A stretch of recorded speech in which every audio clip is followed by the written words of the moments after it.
So there's a video out there from Dutch Mantel. You know, Dutch has a pretty popular podcast now at this point. He does pretty well for himself.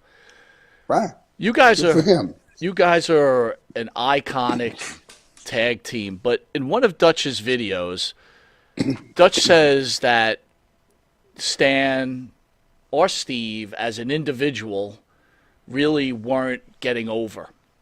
Now, I want to revert back. We had Kevin Sullivan in the studio. I'm a WWE guy, right? Grew up in the Northeast. Steve Kern, according to Sullivan, and I'm sure it's true, that you were this close to be put in the Bob Backlund position. So for someone at that level and being considered to become that champion, I would think you were pretty over. But this is Dutch's opinion on the video.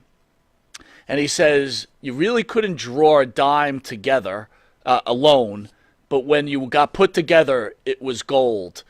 So, Stan, would you agree with Dutch's comments?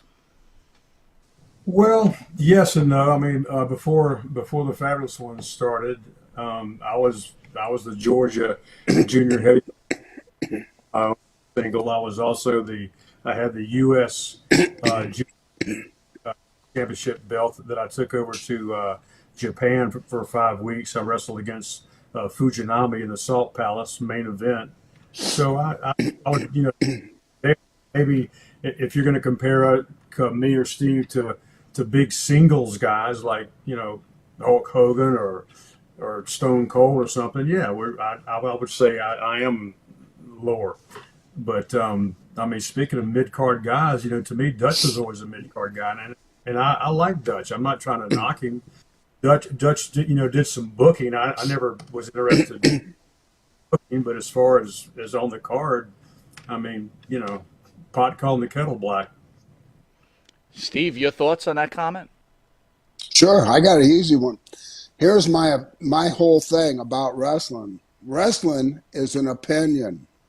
Everybody has an opinion, and it's all different. No matter where you're from, what you've witnessed, what your experiences are, what your knowledge is, you formulate an opinion. Who do you think's good? Who do you think's bad? Who do you think can do things? Who do you think doesn't have a chance? And Dutch is formulating his opinion on his knowledge of Stan and I pretty much from being just in Tennessee. When we both went into Tennessee, Jerry Jarrett was totally lost on what to do with us. He knew he had money because he stole me and Kevin Sullivan from Jim Barnett at the Omni in Atlanta. And we were working an angle on TBS, and they wanted to see how effective TBS was to go to territories that was a first nationwide show.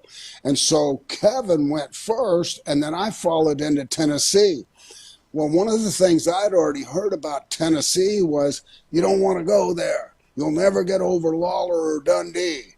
And so when he asked me at the Omni would I come, I said, nah, I heard, all of these things about how political it is there. That's just not my style. NWA style was pretty strict wrestling at that time.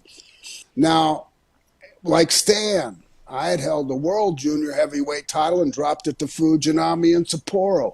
That was when I was supposed to go be the world champion up in WWF. Then I went through 5-time Florida heavyweight champion, Georgia champion. I was champion everywhere. Those belts are just symbols of what, people think are important, but it's a work. It's a work. I mean, no matter how many titles I've held and everything, the bottom line is Dutch Mantel didn't wrestle in the state of Florida when I worked an angle with Bob Roop and we sold out every place in the state of Florida, and Dusty Rhodes was the only person that could do that. And Dusty put me over by saying, well, baby, the only boy that can put anybody in seats in this business down here in the state of Florida is Steve Kern. And it really wasn't true because it takes Bob Roop, Steve Kern, and the angle to do that. But I was credited with that. Dutch Mantel had no knowledge of that because that was territorial days. That wasn't like public knowledge. And when he made a statement like that about, Stan and I couldn't draw, he's absolutely right. When we went to the state of Tennessee. I went in there the same wrestler I was in Georgia, Carolinas, and Florida, and I didn't fit. I was like jamming a round peg in a square hole. I was still stiff. I would still light you up. Wayne Ferris, honky tonk man, asked me if he owed me money. He said, "Do I owe you money? You slapped me so hard in the chest I could feel it on my back." I go, "Brother, I'm into it. I believe it's real, and I got to make the audience believe it was real." Bill Dundee pulled me aside and said, "You're never going to get over in this territory until you loosen up and become an entertainer." And so I'd never been in a territory where they had the loser of the match eat a can of dog food. I mean, to me, it was kind of like a lot of jokes. But, you have to understand the wrestling business.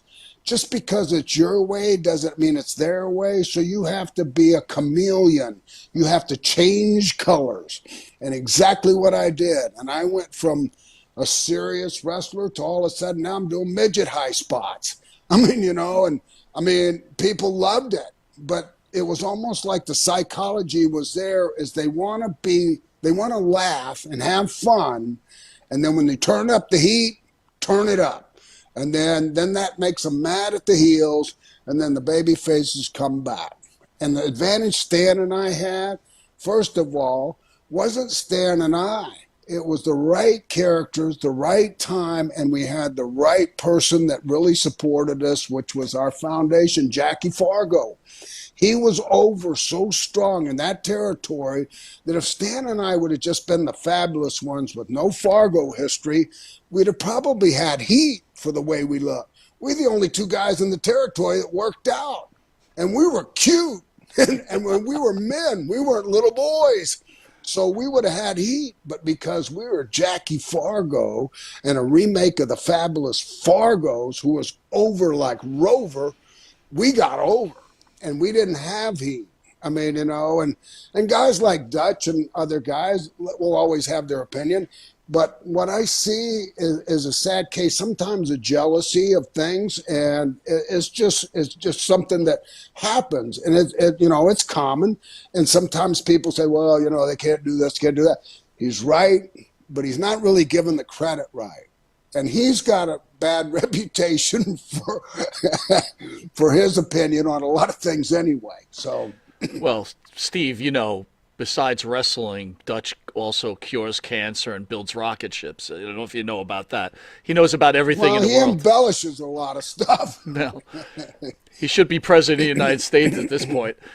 Stan. Well, between him and Jimmy Cornette, boy, I've seen a real change in personalities over the last 30 years. I mean, Jimmy Cornette was nothing but a jabroni photographer, me and Stan. And all of a sudden, he's a genius to the wrestling world. And I'm going, what the hell happened? Was I asleep for the last 44 years of my career? No, anyway, you're just in an alternative universe right now. That's all. Oh, yeah. Stan, when they put you guys together, were you like,